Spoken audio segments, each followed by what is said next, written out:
कर रहे हो। कोलेक्शन होगी तुम्हारी, विकार रसूल की यहाँ कोई कोलेक्शन नहीं है। मैंने कोई कोलेक्शन जिम्मे नहीं ली। मैंने कहा लड़ो, दम है तो लड़ो। मैं आज भी चैलेंज देता हूँ, साफ साफ लफ्जों में चैलेंज देता हूँ। 10 मिनट बैठो, कागज पकड़ो, मैं भी अपने काम गिनता हूँ कांग्रेस पार्टी के, आप ही नेशनल कॉन्फ्रेंस के काम गिनो। आपने कोई पोल खड़ा नहीं किया, आपने नलका खड़ा नहीं किया। 70 साल आपने जम्मू कश्मीर में हुकूमत की, लेकिन बहरहाल में आपने कुछ नहीं किया। ये मैं आज भी चैलेंज करता हूं आप लोग।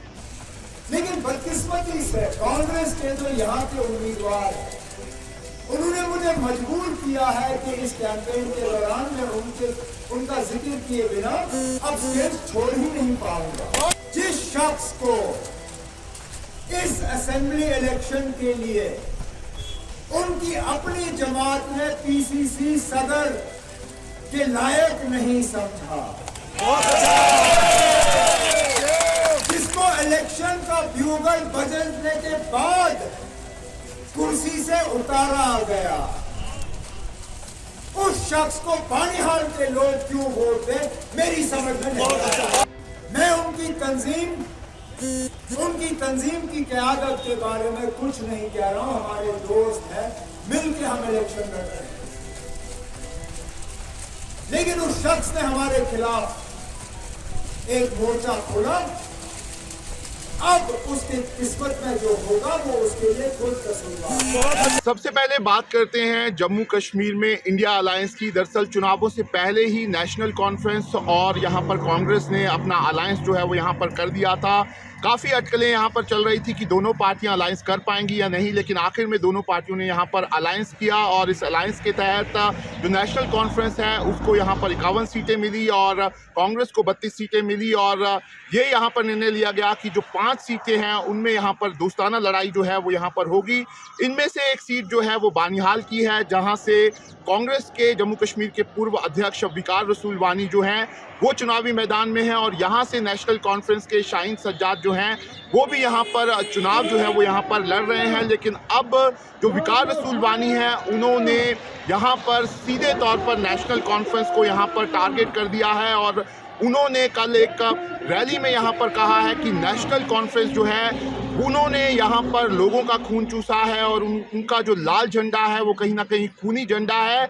जो विकार रसूल वानी है वो यही नहीं रुके हैं, उन्होंने बानिहाल के लोगों से कहा है कि यहाँ पर डेवलपमेंट ना होने का कारण जो है वो नेशनल कॉन्फ्रेंस के बड़े लीडर हैं। उन्होंने शेख अब्दुल्ला का नाम जो है वो यहाँ पर लिया है, फारूक अब्दुल्ला का नाम लिया है, उमर अब्दुल्ला का नाम लिया है और सीधे तौर पर उनको यहाँ पर टारगेट जो है वो यहाँ पर किया है। इसके साथ ही साथ उन्होंने यहाँ तक कहा है कि जिस समय 370 हटाया गया था वो यहाँ पर ज़मीन पर जो है वो यहाँ पर निकले थे और प्रोटेस्ट किया था, लेकिन जो नेशनल कॉन्फ्रेंस के उमर अब्दुल्ला हैं और महबूबा मुफ्ती हैं वो दोनों घर में बंद थे और उन्होंने यहाँ पर जो पुलिस के लोग थे उन्हें यहाँ पर घर में अरेस्ट करने के लिए कहा था ताकि वो लोगों के बीच में यहाँ पर ना जाएं। कर रहे हो, कोलेक्शन होगी तुम्हारी, विकार रसूल की यहाँ कोई कोलेक्शन नहीं है। मैंने कोई कोलेक्शन जिम्मे नहीं ली। मैंने कहा लड़ो, दम है तो लड़ो। गालियां निकाल के विकार रसूल के खिलाफ मुर्दाबाद करवा के बदनामी करके विकार रसूल की तुम इलेक्शन जीतोगे। अरे उमर अब्दुल्ला साहब क्या सारे बाप बेटे आए, लड़े यहाँ पे, फिर देखिए रिजल्ट क्या आता है। और मैं आज भी चैलेंज देता हूं, साफ साफ लफ्जों में चैलेंज देता हूं। 10 मिनट बैठो, कागज पकड़ो, मैं भी अपने काम गिनता हूं कांग्रेस पार्टी के, आप ही नेशनल कॉन्फ्रेंस के काम गिनो। आपने कोई पोल खड़ा नहीं किया, आपने नलका खड़ा नहीं किया। 70 साल आपने जम्मू कश्मीर में हुकूमत की, लेकिन बहरहाल में आपने कुछ नहीं किया। ये मैं आज भी चैलेंज करता हूं आप लोग। और आप मुझे कहते हो कि जनाब इसने ऐसे बोला। बताओ कहां काम किया है। खुदा और खुदा के रसूल की कसम में चैलेंज देता हूं, आइए बताइए, मुझे कोई और नहीं है, मैंने ओपन चैलेंज दिया उसको। आइए बताइए कौन सा काम आपने किया और हम भी बताएंगे हमने क्या किया। हमने सच कहा, तुम्हारी हुकूमत हमेशा रही, 70 साल आपकी हुकूमत रही, एक कॉलेज नहीं दे सके हमको। 24 साल मौलवी साहब हमने आपको दिया, सब सीटें आपको दी, गवर्नमेंट आपकी रही, हमारे बच्चों को अनपढ़ रखा आपने, फारूक मीर साहब आपको दिया। फिर जब कांग्रेस आई हमने कॉलेज दिया, हमने आईटीआई दिया, हमने ग्रिड स्टेशन बनाए, हमने रिसीविंग स्टेशन बनाए, हमने सैकड़ों की तादाद में स्कूल खोले, हमने जो बानहाल 20% इलेक्ट्रीफाई थी 100% इलेक्ट्रिफिकेशन हमने किया। आपने क्या किया? ये जो विकार रसूल वानी ने बयान दिया है, इसको लेकर उमर अब्दुल्ला जो यहाँ पर नेशनल कॉन्फ्रेंस के सीनियर लीडर हैं, उन्होंने सीधे तौर पर विकार रसूल वानी पर यहाँ पर हमला किया है।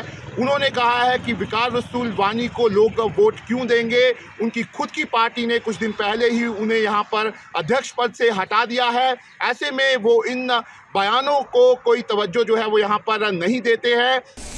लेकिन बदकिस्मती से कांग्रेस के जो यहाँ के उम्मीदवार हैं, उन्होंने मुझे मजबूर किया है कि इस कैंपेन के दौरान मैं उनका जिक्र किए बिना अब स्टेज छोड़ ही नहीं पाऊंगा। समझ में नहीं आता, अगर हमारा झंडा खराब है, अगर हमारे झंडे में लाल रंग, जिस तरह उसने कहा लोगों का खून निचोड़ के लाल किया, अगर हमारी क़यादत खराब, यहां तक कि शेर कश्मीर शेख मोहम्मद अब्दुल्ला को भी उसने नहीं बख्शा, मेरी और फारूक अब्दुल्ला साहब की को बात ही नहीं।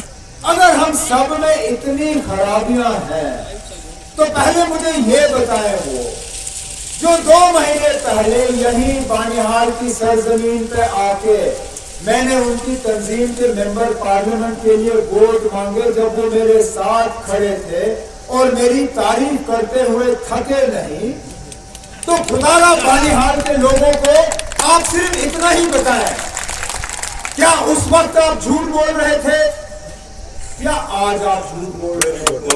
और जरूर, लेकिन जो उमर अब्दुल्ला ने यहाँ पर बयान दिया है वो साफ तौर पर नेशनल कॉन्फ्रेंस की नाराजगी जो है वो यहाँ पर जाहिर कर रहा है। लेकिन कांग्रेस ने यहाँ पर डैमेज कंट्रोल की कोशिश जो है वो यहाँ पर की है। कांग्रेस के जो यहाँ पर अध्यक्ष है तारिक हमीद कारा, उन्होंने साफ तौर पर कहा है कि इस तरह की जो स्टेटमेंट्स हैं वो कहीं ना कहीं कांग्रेस की स्टेटमेंट्स नहीं है और वो विकार रसूल वानी की पर्सनल स्टेटमेंट है। और उन्होंने साफ तौर पर कहा है कि इस तरह की स्टेटमेंट देने से पहले यहाँ पर जो नेता हैं उनको यहाँ पर सोचना चाहिए। और उन्होंने साफ तौर पर कहा है कि नेशनल कॉन्फ्रेंस के यहाँ जो सबसे सीनियर नेता रहे हैं शेख अब्दुल्ला, उनकी वो रिस्पेक्ट करते हैं, उसके साथ ही साथ यहाँ पर फारूक अब्दुल्ला और उमर अब्दुल्ला की भी रिस्पेक्ट करते हैं।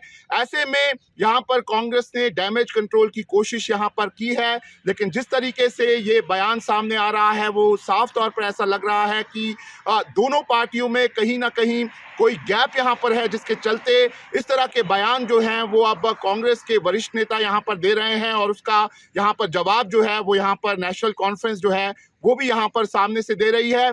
ऐसे में ज़रूर दोनों पार्टियों में यहाँ पर गठबंधन हुआ है, लेकिन ये जो बयानबाजी है कहीं ना कहीं वो रिश्तों में यहाँ पर खटास जो है वो यहाँ पर पैदा कर रही है।